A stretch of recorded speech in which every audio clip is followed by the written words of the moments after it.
Bonjour, je vais vous présenter l'outil brainstorming. Donc à travers cette vidéo, je souhaite vous expliquer quels sont les apports du brainstorming en créativité et quelques astuces de mise en œuvre.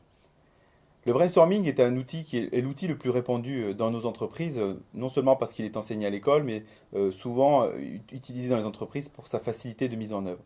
Ce brainstorming, c'est un outil souvent qui est déployé de la manière suivante. Un animateur est au paperboard, un groupe de personnes parle et l'animateur note tout ce qui leur passe par la tête. C'est le sentiment de sortir du cadre. Il existe pour autant quelques prérequis à la mise en œuvre de cet outil. Pour sortir du cadre et bénéficier de la créativité de l'ensemble de vos collaborateurs, il faut s'assurer d'avoir défini le bon cadre. Donc un brainstorming nécessite a priori de s'assurer de vous poser la bonne question. Si vous posez la mauvaise question, vous allez générer des mauvaises réponses. Ensuite, le nombre de personnes est un élément primordial. Un brainstorming à moins de 3 personnes n'a aucun intérêt. Il n'y a pas d'interaction entre les participants. À plus de 12 personnes, il devient difficile pour l'animateur de noter toutes les données au paperboard. Enfin, la pluridisciplinarité du groupe que vous allez choisir est importante. L'objectif du brainstorming est de faire rebondir sur les idées des autres des gens qui ont des modes de pensée différents. Alors pourquoi le brainstorming est un outil qui favorise la créativité? Écoutez, c'est assez simple. Si vous regardez la diapositive qui s'affiche à l'écran, vous voyez qu'il est écrit en lettres grasses des couleurs, jaune, vert, bleu. Mais elles sont écrites dans une autre couleur. Le jaune est écrit en couleur verte, par exemple. Alors lisez toutes ces couleurs de manière fluide et continue. Première ligne, deuxième. Vous voyez, on bloque. Il y a un blocage qui s'opère dans le cerveau. En fait, il faut savoir que notre cerveau à la naissance est un tas de sable vierge. Le vécu, l'éducation, tout ce que l'on voit, c'est de l'eau qui est versée en haut de ce tas de sable. Cela crée des nervures. Et au bout d'un certain temps, si l'eau est versée toujours au même endroit en haut de ce tas de sable, les nervures ne font que se creuser, on ne crée plus de nouvelles connexions dans le cerveau. On bride notre créativité.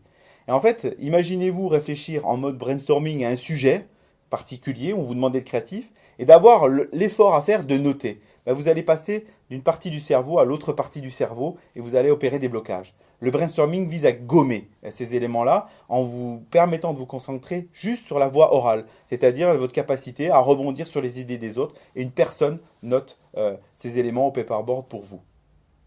Alors, aujourd'hui, cet outil est souvent utilisé en phase amont des projets et je souhaitais vous donner une dernière astuce sur la mise en œuvre qui va vous permettre de mieux exploiter les données générées par une phase de brainstorming en créativité.